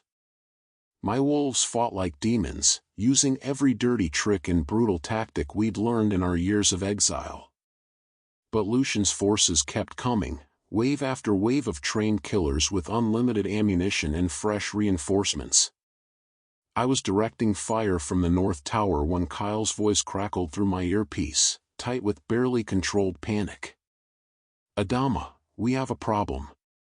Trent Osidian's forces just appeared on the eastern ridge. My blood turned to ice. Natasha's father, here to rescue his daughter from the monster who'd stolen her. Except the eastern ridge was our most vulnerable approach, the one route we'd left deliberately undefended because no ally of Lucian's should have known about it. How many? I asked, though I already knew the answer would be devastating. 40, maybe 50 fresh wolves. And Adama. Kyle's voice dropped to a whisper. They're moving in perfect coordination with Lucian's main force. This isn't a rescue, it's a pincer movement. The betrayal hit me like a silver bullet to the chest. Trent Osidian hadn't come to save his daughter. He'd come to deliver her back to Lucian, probably in exchange for even greater rewards than their original deal. The man had sold his daughter twice, first to Lucian for money, now back to Lucian for survival. That treacherous piece of filth, Michael snarled over the radio. He's been feeding them intelligence this whole time. The tactical situation went from desperate to hopeless in the span of heartbeats. With Osidian's forces hitting our eastern flank, we were completely surrounded. No escape routes, no reinforcements coming, no hope of holding the fortress. But then I heard it, a sound that made my heart soar even as enemy forces closed in from all sides. The deep, resonant howl of my brother's wolf, carrying across the mountain valleys like a battle hymn. Cassiel had arrived. "Hold the line!" I roared into my radio. "Reinforcements incoming!" My brother's forces swept down from the northern peaks like an avalanche of fangs and fury. 50 of the most dangerous rogues in the territory, wolves who'd been forged in the same fires that created me. They hit Osidian's eastern flank like a hammer blow, turning the pincer movement into a chaotic melee.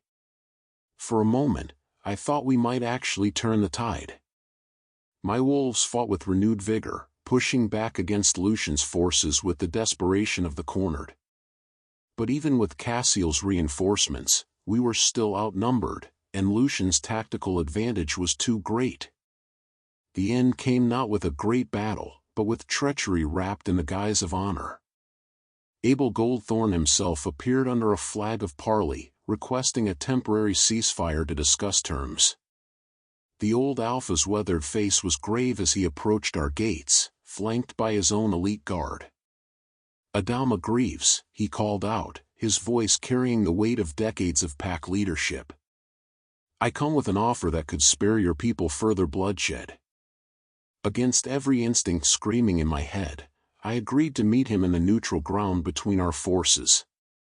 Abel had always been a wolf of his word, even when that word served his business interests above all else.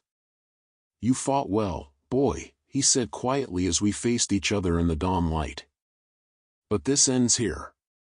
Lucian has the backing of the entire Eastern Alliance. You can't win this war."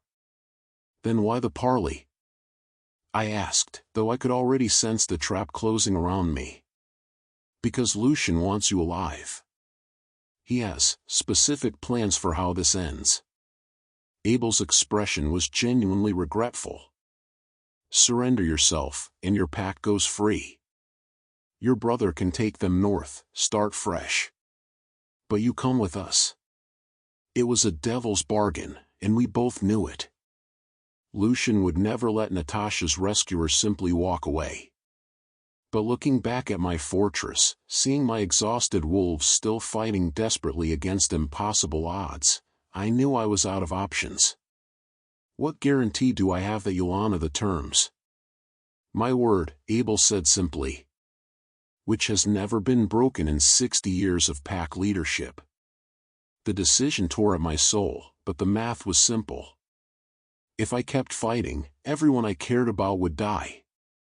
If I surrendered, at least Natasha and my wolves might live.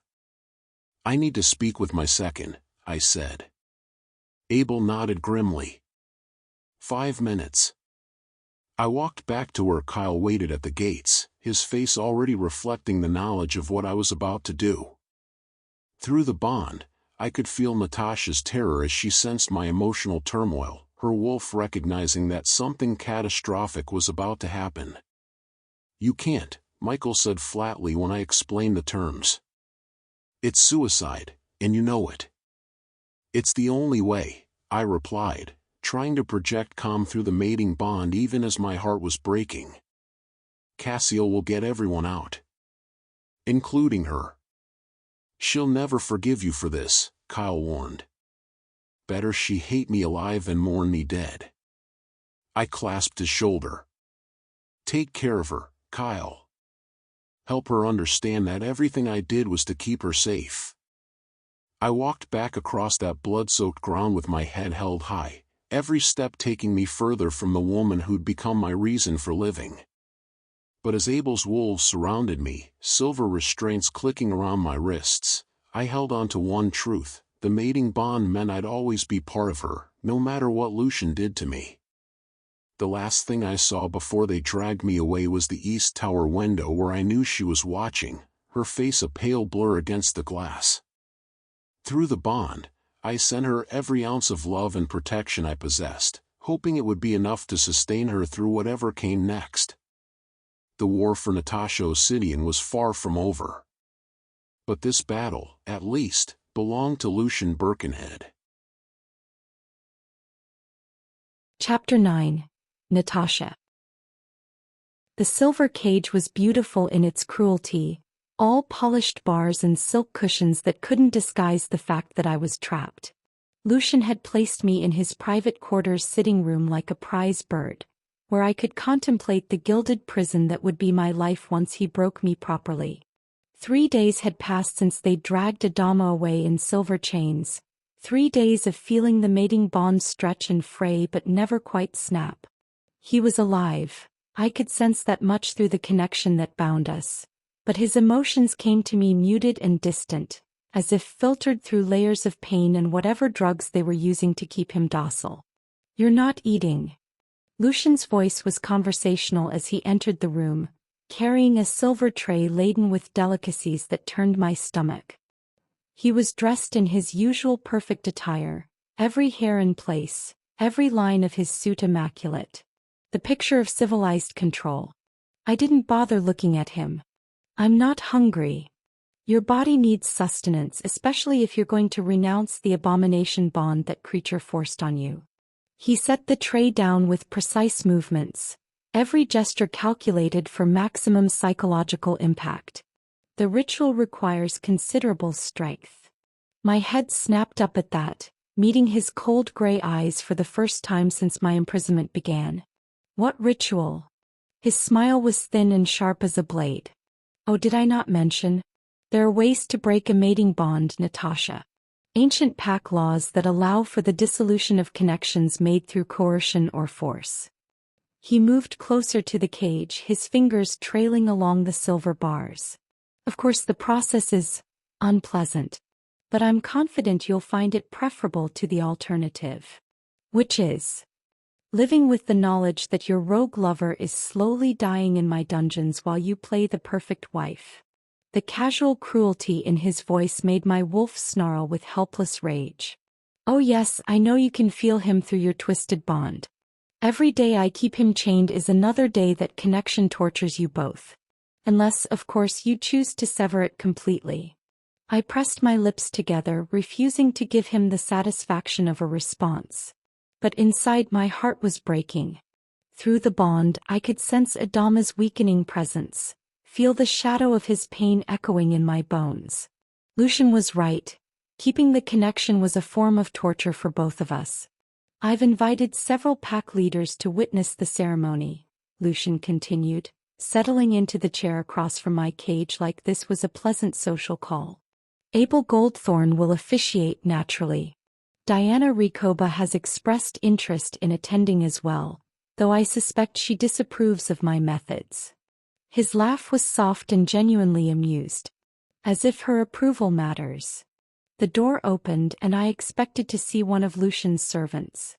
Instead, Beatrice Birkenhead stepped into the room, her usually perfect composure showing cracks around the edges. Lucian's sister had always been a cipher to me, beautiful, intelligent, and utterly loyal to her brother's vision of pack perfection. "Brother," she said coolly, "I need to speak with our guest privately." Lucian's eyes narrowed slightly. "That's not necessary, B. Natasha and I were having a lovely conversation about her future." Nevertheless, Beatrice's tone brooked no argument, and after a moment of tense silence, Lucian shrugged and rose to his feet. 10 minutes, he said, checking his platinum watch. "Then we continue our discussion about tomorrow's ceremony." When the door closed behind him, Beatrice moved closer to my cage, her heels clicking on the marble floor. But instead of stopping at a safe distance, she reached into her purse and withdrew a small silver key. "You have perhaps 5 minutes before he returns," she said quietly, inserting the key into my cage's lock. "Maybe less." I stared at her in shock as the door swung open. "Why are you helping me?" "Because I've spent 30 years watching my brother destroy everything he touches in pursuit of perfect control." Beatrice's voice was bitter with old wounds. "I won't watch him do the same to you." I climbed out of the cage on shaking legs, my muscles cramped from days of confinement. "Where can I go?" "His guards are everywhere." "The servants' passages," she said, already moving toward a tapestry on the far wall. "They'll take you to the lower levels. From there you can reach the old wine cellars. They connect to the natural cave system that runs under the estate." She pulled the tapestry aside, revealing a narrow passage I'd never noticed before. But Natasha, she added, her hand catching my arm as I moved toward freedom, you need to understand what you're walking into. Lucian has your mate in the old interrogation chamber. Silver chains, isolation protocols, sensory deprivation. If you're going to save him, you need to be prepared for what you'll find. The description made my stomach lurch, but I forced myself to nod. How do I get there? Follow the passage to the third branching corridor, then take the left fork. It will bring you out near the kitchens.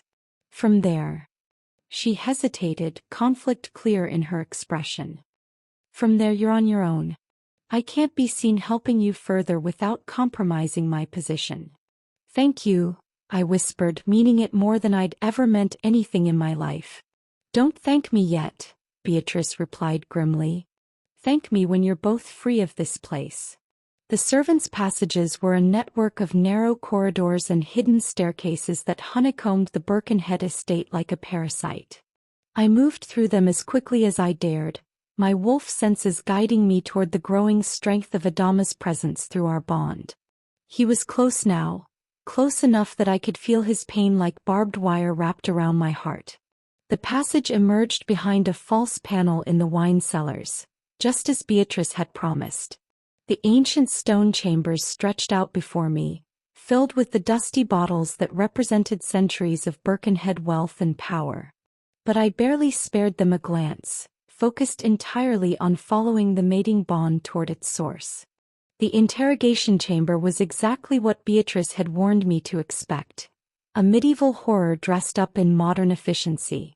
Adama hung suspended in the center of the room, silver chains wrapped around his wrists and ankles, his powerful frame reduced to a broken shadow of its former strength.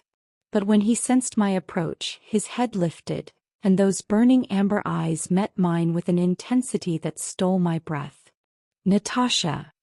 My name was a rasp on his lips, his voice raw from days of silence. You shouldn't be here. Like hell, I replied, already examining the silver restraints that bound him. The metal had burned angry welts into his skin where it touched, but I could see the locks were simple enough, if I could find something to pick them with. It's a trap, he warned, even as his wolf practically purred at my proximity. Lucian knows you'd come for me. He's counting on it. Then we'll spring his trap and turn it back on him. I found a thin piece of metal wire in the torture implements laid out on a nearby table, probably meant for more creative forms of persuasion. Hold still. Working the locks took precious minutes I wasn't sure we had, but finally the silver restraints fell away with metallic clangs that seemed to echo through the stone chamber like gunshots. Adama collapsed to his knees, his strength sapped by days of silver poisoning. But already I could see the supernatural healing beginning to work as the toxic metal was removed from contact with his skin. Can you shift? I asked, helping him to his feet. Give me a minute, he replied, rolling his shoulders as feeling returned to his limbs. The silver disrupts the transformation, but it's clearing out of my system.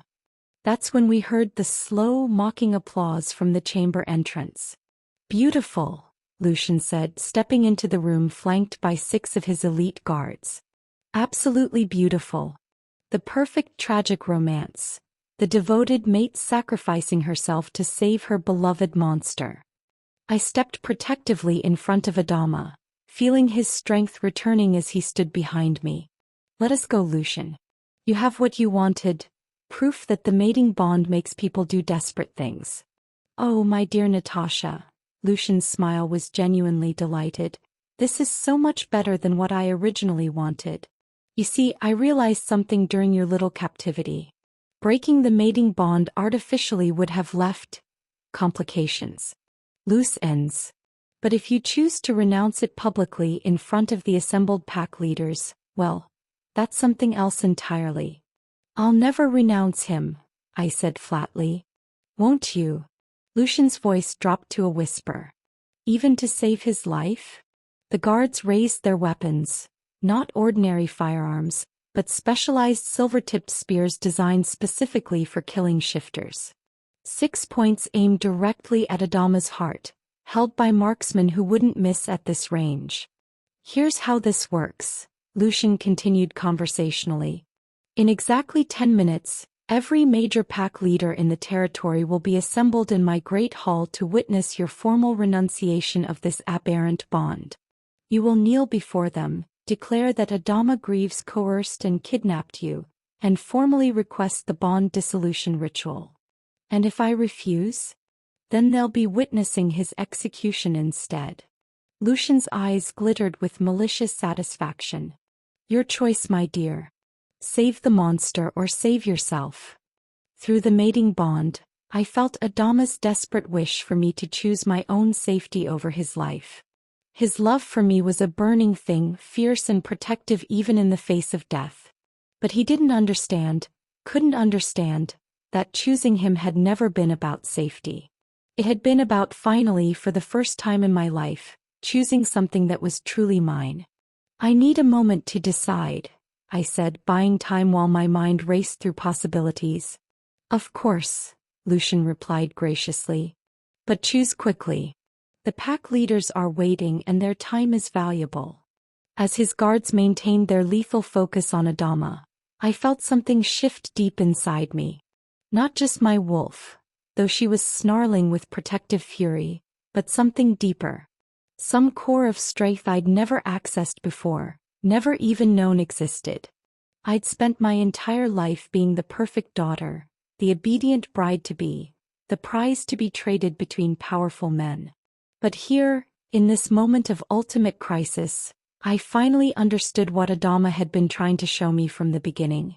I wasn't just a prize to be won or a bond to be dissolved. I was Natasha Osidian, and it was time to make my own choice about who I wanted to be. I've decided, I said, straightening to my full height and meeting Lucian's gaze with steel in my own. I'll come to your ceremony. Behind me, I felt Adama's heart break through the mating bond. But he couldn't feel what I was planning, couldn't sense the dangerous resolve crystallizing in my soul like diamond under pressure. Lucian Birkenhead wanted a show for his assembled pack leaders. He wanted a public demonstration of his power over the supernatural world. He was about to get exactly what he asked for. Just not in the way he expected. Chapter 10. The great hall of the Birkenhead estate had been transformed into a theater of power, every detail calculated to showcase Lucian's dominance over the supernatural world. Banners from a dozen different packs hung from the vaulted ceiling, their colors creating a tapestry of allegiances that had taken centuries to weave. At the center of it all, a raised dais held an ornate chair that looked more like a throne than simple furniture. I walked down the center aisle between rows of the most powerful alphas in North America, my chin held high despite the silver shackles around my wrists. Every eye in the room tracked my movement, some with pity, others with cold calculation. These were the wolves who shaped our world through blood and politics, and I was about to give them a show they'd never forget. Lucian sat on his makeshift throne, resplendent in a ceremonial robe that emphasized his role as judge and executioner. To his right stood Abel Goldthorn, the ancient alpha's weathered face carefully neutral as he prepared to officiate the bond dissolution ritual. Diana Recoba occupied the place of honor to Lucian's left, her dark eyes sharp with disapproval she couldn't quite hide. But it was the figure chained at the base of the dais that made my heart clench with protective fury. Adama knelt on the cold stone floor, silver restraints keeping him subdued while guards flanked him with those specialized killing spears. Even weakened, even beaten, he radiated a dangerous magnetism that made every alpha in the room unconsciously straighten in their seats. Honored pack leaders, Lucian began, his voice carrying easily through the vast chamber. We gather today to witness the dissolution of an abomination. This woman, he gestured to me with theatrical disdain, was coerced into a false mating bond through kidnapping and psychological manipulation. Today she reclaims her freedom and her rightful place as my mate. A murmur ran through the assembled alphas, some nodding approval while others shifted uncomfortably. The politics of mating bonds were treacherous territory, especially when they involved accusations of coercion. Abel Goldthorne stepped forward, his ancient voice carrying the weight of pack law. Natasha Osidian, do you come before this assembly of your own free will to renounce the bond forced upon you? I looked directly at Adama as I answered, putting every ounce of love and determination into my voice. I come before you to make a choice that is truly mine for the first time in my life. Through our connection, I felt his confusion, then growing alarm as he sensed the steel in my resolve. He tried to shake his head, tried to warn me away from whatever desperate plan I was forming, but I'd already committed to this path. The ritual requires that you formally renounce the coerced bond, Abel continued, clearly following a script Lucian had prepared. Do you, Natasha Osidian, reject the false connection to Adama Greaves and choose freely to bond with Lucian Birkenhead? I reject, I said clearly, feeling Adama's anguish through our connection, the idea that any man in this room has the right to choose my mate for me. The silence that followed was absolute, broken only by the sound of Lucian rising slowly from his throne. That's not the correct response, my dear, he said, his voice deadly quiet. Perhaps you need a reminder of what's at stake. He nodded to the guards, and they raised their spears until the silver tips pressed against Adama's throat. One thrust, and the male who'd shown me what it meant to be truly chosen would be dead. I understand perfectly what's at stake, I replied, my voice growing stronger with each word. That's why I need all of you to understand something important about the nature of choice. I turned to address the assembled pack leaders directly, ignoring Lucian's growing rage. You've been told that Adama Greaves kidnapped me, coerced me, forced a false bond. But here's what actually happened. For the first time in my life, someone chose me for who I am, not what I represent. Not for my bloodline, not for my father's debts, not for political advantage. He chose me because we are true mates. Enough, Lucian snarled, but Diana Recoba held up a hand. Let her speak, the former Luna said quietly. Pack law requires that the accused be allowed to state their case. I shot her a grateful look before continuing. The mating bond between Adama and me isn't false or coerced. It's the most real thing I've ever experienced. And if you're going to dissolve it, you should at least understand what you're destroying.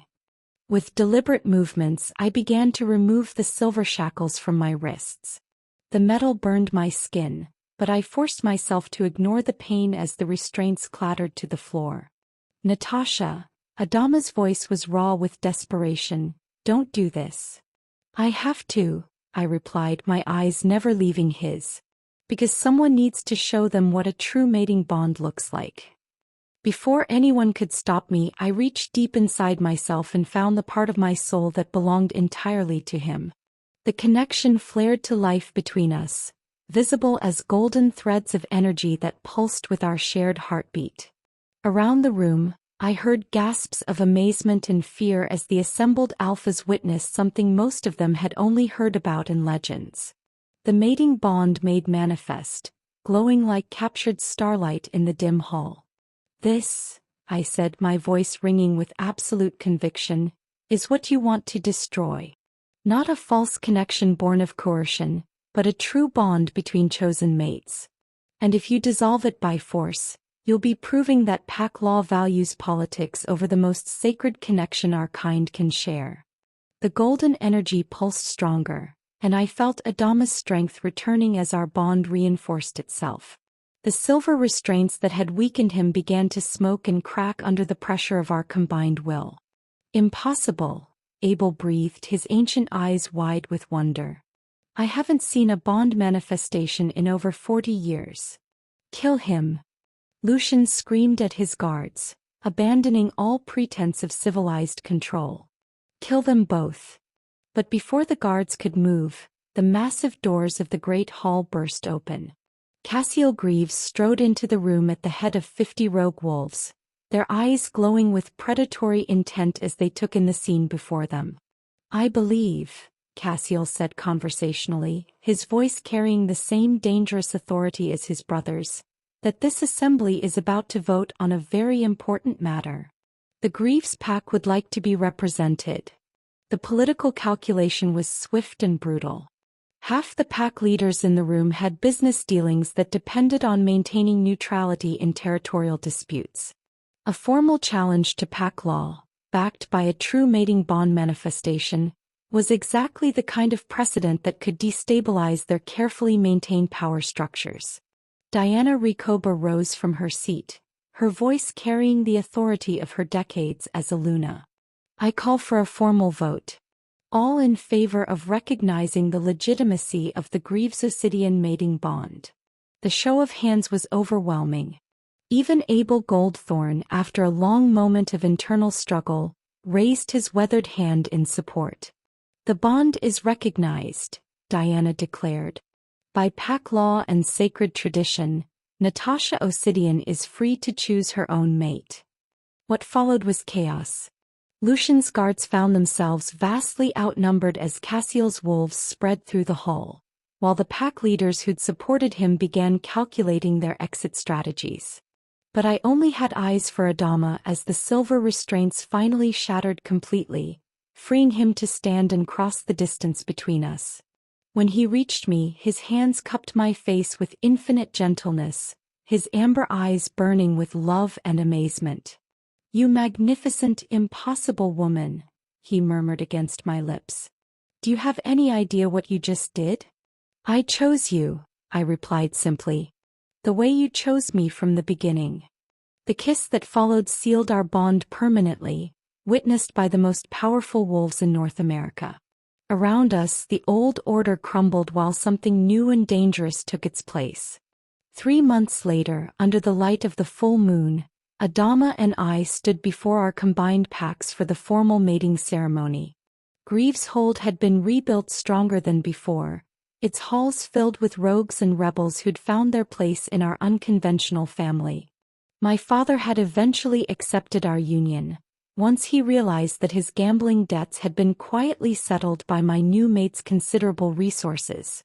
Cassiel served as Adama's best man, while Beatrice Birkenhead, now permanently estranged from her brother, stood as my maid of honor. Lucian himself had been formally exiled, his political power broken by the spectacular failure of his power play. Last I'd heard, he was living alone in a cabin somewhere in Alaska, still convinced that I'd eventually come to my senses and return to him. He would be waiting a very long time. As Adama's fangs pierced the mating mark on my throat, claiming me permanently as his Luna, I felt our souls intertwine in ways that went beyond the physical. This was what I'd been born for, not to be the perfect prize, but to be the perfect partner for the alpha who'd seen my true worth from the beginning. "Mine," he growled against my throat, his voice rough with possessive satisfaction. "Yours," I agreed, my hands fisting in his hair as I claimed him just as completely. "Forever and always yours." The mating bond pulsed between us like molten gold, sealing our connection for all eternity. Around us, our pack howled their approval to the moon, celebrating the union that had defied every law and expectation to bring us together. In the end, love had conquered politics, choice had triumphed over duty, and the rogue alpha had claimed his bride completely. Just as it was always meant to be.